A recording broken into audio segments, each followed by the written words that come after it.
Olá, meus amores, tudo bem com vocês? Espero que estejam todos bem. Meu nome é Eurípia, eu sou professora de Biologia e Ciências e hoje nós estamos aqui para falarmos sobre problema de visão. Esse tema está no PET 3. Esse tema está no PET 4, na semana 3.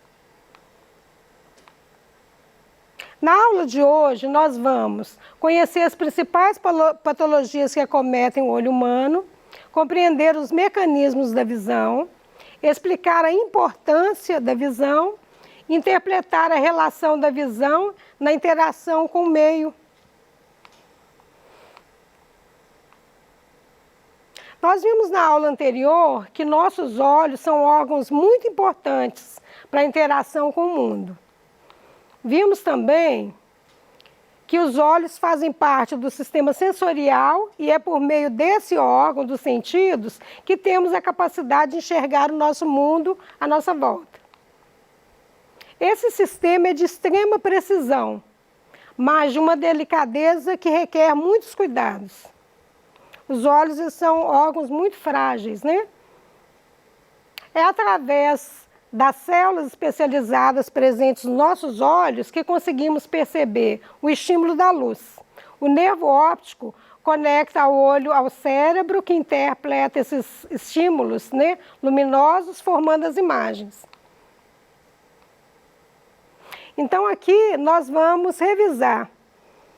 Vocês se lembram que eu falei para vocês? Aqui, né, a córnea, que é transparente para que entre, né, os raios luminosos. Aqui a gente tem a pupila, que ela vai dilatar ou aumentar o diâmetro, ou diminuir de acordo com a quantidade de raios luminosos que vão passar por aqui. Hoje nós vamos dar atenção especial para essa lente, tá? Que está aqui, que ela vai dar o zoom e para as coisas que estão próximos ou que estão longe, ela vai aumentar ou diminuir aqui de acordo com os objetos, se eles estão longe ou perto, para a gente enxergar. Aqui a gente tem um humor vítreo, né, para o olho ter o formato ovalado, e aqui a gente tem a retina. A retina é importantíssima porque é nela que estão os cones, os bastonetes, que são células sensíveis, né, fotorreceptoras para a luz. E aqui o nervo óptico, que vai levar para o cérebro esse estímulo para transformar em imagens. Então, essa acomodação visual, ela é feita através do cristalino, que é aquela lente que eu falei com vocês. Essa flechinha aqui está indicando o raio entrando dentro do olho. Aqui a gente tem o músculo ciliar e os ligamentos que vão fazer com que seja contraído, né, essa lente ou relaxado. Vocês não veem, por exemplo, quando a gente vai tentar enxergar, principalmente a pessoa com mais de 40 anos, vai enxergar assim de pertinho, ela não faz assim com os olhos, fechando? Para esse cristalino fazer a acomodação do que ela vai ler ali. E vocês já viram que tem gente que olha assim, ó, para ver o que está longe? Exatamente, está sendo trabalhado essa forma aqui do cristalino. Os raios de luz refletidos do objeto entram nos nossos olhos, atravessam as estruturas oculares que nós já vimos, né? Que é a córnea, passa pela córnea, pela pupila, o humor aquoso, depois o cristalino, que é aquele que eu falei da acomodação, e chegam no fundo do olho até a retina, onde existem células sensíveis à luz, que é as fotorreceptoras, né? A imagem transformada em impulsos nervosos, ela é enviada através do nervo óptico, aquele que fica lá atrás, né, que leva para o cérebro. E as células, né, que ficam nos nossos olhos são a que tem maior metabolismo de todo o nosso organismo, por causa desse sistema, né, que nós estamos conversando. Então, gente, como ele é extremamente delicado e as funções são bem, né, específicas, a gente tem que cuidar dele. Por quê? Se ele é extremamente sensível, qualquer dessas estruturas que nós conversamos, se tiver algum problema, ela vai gerar, né? A gente tem que ir no oftalmologista para verificar. Quais que são as principais doenças oculares? Na aula de hoje, nós vamos estudar sobre as principais doenças oculares. Catarata, terçol, conjuntivite, retinopatia diabética, degeneração macular relacionada à idade e glaucoma. Os erros de refração que são referentes à lente, né, que a gente, a partir de 40 anos, por exemplo, a presbiopia, né, que é a vista cansada, todos esses aqui vão ser corrigidos através de lentes. Então, esses a gente vai deixar para a próxima aula, que seria a miopia, hipermetropia, o astigmatismo e a presbiopia. A catarata. A catarata, ela consiste na opacidade parcial ou total do cristalino, porque o cristalino, ela é uma lente transparente. E com a idade, ela vai ficando mais opaca, deixa de ter de ser translúcido, né? E ela vai ficando com uma coloração assim, vai ficando mais opaco, mais leitoso. Nós vamos ver depois, eu vou mostrar para vocês uma foto. Sendo a principal causa de cegueira no mundo. A causa principal do problema, ela está associada ao envelhecimento. É uma doença que afeta cerca de 10% das pessoas com menos de 65 anos e até 60% das pessoas com mais de 85.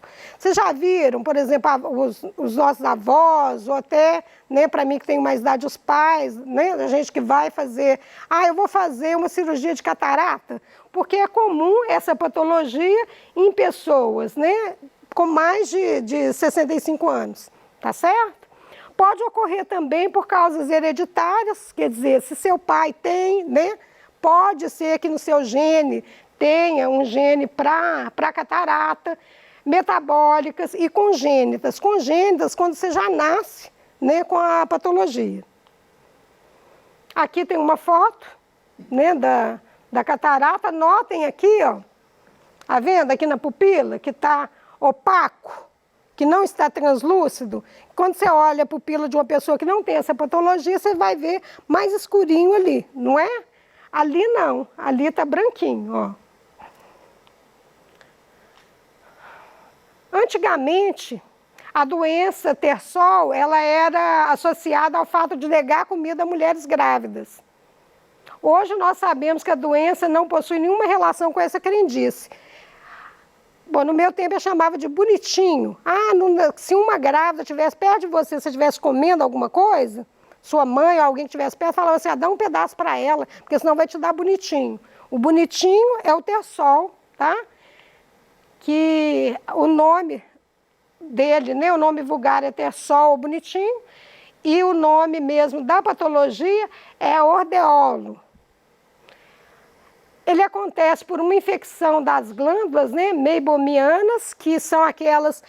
O cílio, a gente tem o buraquinho do cílio, né, dos pelinhos aqui da pálpebra, né, e exatamente nesse ósteo, nessa abertura, é que vai dar essa inflamação, tá certo? Então, infecção das glândulas meibomianas, que são glândulas palpebrais, ocorre em forma de protuberância vermelha e dolorosa, perto da extremidade da pálpebra, que é aquilo que eu estava explicando para vocês, que pode ter um aspecto de furúnculo ou de espinha, geralmente contém pus. Então, na maioria dos casos, o terçol desaparece espontaneamente, dentro de alguns dias. Para melhorar, né, o aspecto ali de inchaço, tudo, de vermelhidão, você pode usar a compressa quente na pálpebra para aliviar a dor e o desconforto. Em caso de terçol, deve-se procurar um oftalmologista para indicação de um colírio específico e orientações sobre a forma de higienizar a área. Aí está a foto, né, do terçol. Olha lá, em forma de furúnculo, né, de espinha. Conjuntivite. Vocês lembram que eu falei na última aula que a conjuntiva, ela está na frente do olho todo, porém os raios luminosos, os raios não têm que entrar para formar a visão? Então a conjuntiva na frente dos olhos, ela é transparente e aqui dentro, ó, dentro do olho, ela é vermelhinha, tá certo? Então, essa é uma doença caracterizada pela inflamação da membrana que recobre o globo ocular. A conjuntivite é uma irritação ou inflamação da conjuntiva que recobre a parte branca do olho. Ela pode ser causada por alergias ou por uma infecção bacteriana ou viral. Pode ser extremamente contagiosa. Como assim, professora? Vamos supor que a pessoa está, né, com a conjuntivite, passa a mão no olho, pega na sua mão, ela não lavou a mão depois que coçou o olho, e o olho infectado, porque essa patologia ela pode ser bacteriana ou por vírus. Vírus e bactéria a gente enxerga a olho nu? Não, principalmente o vírus. Porque a bactéria, né, ela é minúscula, a gente consegue enxergá-la com o microscópio óptico, mas o vírus não, o vírus a gente só consegue com microscopia eletrônica, tá certo? Porque ele é menor ainda do que a bactéria. Então, ela pode ser causada por uma infecção bacteriana ou viral, pode ser extremamente contagiosa, como eu estou falando para vocês, toalha também. Vamos supor que a pessoa está contaminada, enxuga com a toalha e deixa a toalha de rosto lá. Você vai e pega, né, e enxuga o seu rosto, você vai se contaminar, tá certo? Sendo transmitida pelo contato com as secreções oculares da pessoa infectada, que é isso que a gente está falando. Os sintomas incluem vermelhidão, coceira, lacrimejamento dos olhos, também pode ocorrer secreções ou crostas ao redor dos olhos. A conjuntivite alérgica pode ser tratada com anti-histamínico, né? Ou a conjuntivite bacteriana pode ser tratada com colírios, antibióticos com indicação médica. Aí a foto, né? Eu não falei com vocês que a conjuntiva ela envolve toda a área dos olhos aqui, inclusive da esclera, que é a parte branca. Escleróide aqui é a parte branca dos olhos, tá? Notem que está todo vermelho e olha para vocês verem aqui a irrigação dos olhos, como que está tudo inflamado. Essa é a conjuntivite. Retinopatia diabética. É uma doença que afeta os vasos sanguíneos da retina e ocorre, como o próprio nome diz, em função do diabetes. O excesso prolongado de açúcar no sangue deteriora os vasos sanguíneos da retina. Quem possui diabetes deve ter cuidado redobrado com a saúde dos olhos, uma vez que essa doença pode causar perda permanente de visão. O que acontece, gente? Se a pessoa tiver diabetes, mas for um diabetes que está controlado por medicação, né, metformina, ou então se ela faz um regime, né, porque a gente sabe o seguinte, além o açúcar das frutas, ele é possível, né, o diabético pode fazer uso dele, mas o açúcar, os outros tipos de açúcares não, ele não pode, né, proibido. Além do que, massa também se torna proibido porque o final, né, das massas no intestino delgado, quando ele vai entrar dentro da célula no intestino delgado, no final da digestão dos açúcares, no final da digestão das massas, do amido, ele já virou açúcar. Por isso, o diabético não pode. Então, com uma alimentação que esteja mais controlada, com medicação, ou tem algumas pessoas, dependendo, né, do tipo do diabetes, ela vai tomar insulina. Tá certo? A insulina ela vai capturar aquele açúcar que está em circulação sanguínea em excesso, né, e vai botar para dentro vai colocar para dentro da célula. Então, se tiver controladinho, né, mesmo que ela tenha diabetes e esteja controlado, né, ela vai estar cuidando aí da visão, sim. Então, aqui, gente, notem uma parte bem avermelhada aqui, os vasos sanguíneos que romperam, tá certo? Aí a esclera ali está mostrando, a esclera não é branquinha? Além do que outros vasinhos aqui, ó, propensos a romperem também. Degeneração macular. A degeneração macular é uma doença da retina que afeta a mácula. O envelhecimento é a principal causa. Contudo, pode ocorrer precocemente em jovens e crianças. A mácula é uma pequena parte da retina, com um importante papel na visão. Ela é composta por milhões de células sensíveis à luz. Na retina é que vai ficar os cones e os bastonetes. Vocês lembram que nós estudamos sobre os cones e os bastonetes? Eles é que são as células fotossensíveis à luz. Na retina, há transformações da luz em sinais elétricos que são enviados através do nervo óptico para o cérebro, onde se efetua a tradução das imagens que visualizamos. Aqui, né, uma foto da mácula e da degeneração, tá certo? Ele teria que estar, gente, essa mácula toda vermelhinha assim. Notem que tem umas áreas mais fragilizadas aqui, mais fininhas. Isso aqui é a degeneração aí, tá? Macular. Glaucoma. Atinge o nervo óptico e envolve também a perda das células da retina. A perda das células, que são as responsáveis por enviar impulsos nervosos ao cérebro. Um dos principais sintomas é a perda da visão periférica. Como é que é essa visão periférica? Nas águias, elas enxergam 360, né? No raio de 360, elas enxergam tudo. Na visão humana, não, mas pelo menos, principalmente quem é motorista sabe disso. A gente não precisa ficar olhando toda hora assim, a gente percebe, né? A passagem dos outros carros assim. E, por exemplo, você aí, se você quiser fazer um teste aí, você sabe quantos dedos que você está sem ficar olhando para a mão. Então, isso é a visão periférica. É a visão que, por exemplo, sem você olhar, você tem um raio que você enxerga. Tá certo? Então, um dos principais sintomas é essa perda da visão periférica, que pode ser sutil no início e mais acentuada quando não tratada corretamente. O glaucoma ocorre quando a pressão intraocular, dentro do olho, a pressão do olho, provoca lesões no nervo óptico, causando danos consideráveis à visão do portador. Quais que são os fatores de risco para a pessoa, né, ter o glaucoma?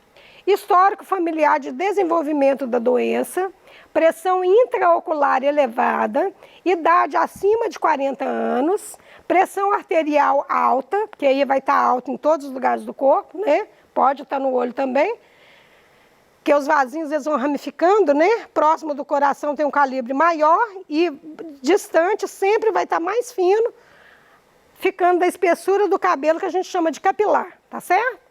Então vai ter a pressão alta, um fator de risco, uso prolongado de medicamentos à base de corticoides, doença nos olhos como deslocamento de retina ou tumores. Então aqui, gente, está mostrando como que essa pressão atinge aqui, ó, a retina e o nervo óptico, tá certo? Porque a pressão ela vai rompendo aqui, lesionando essa área aqui da retina que fica atrás dos olhos, tá certo? Aqui, olha, aqui o normal e aqui já com uma lesão, tá vendo?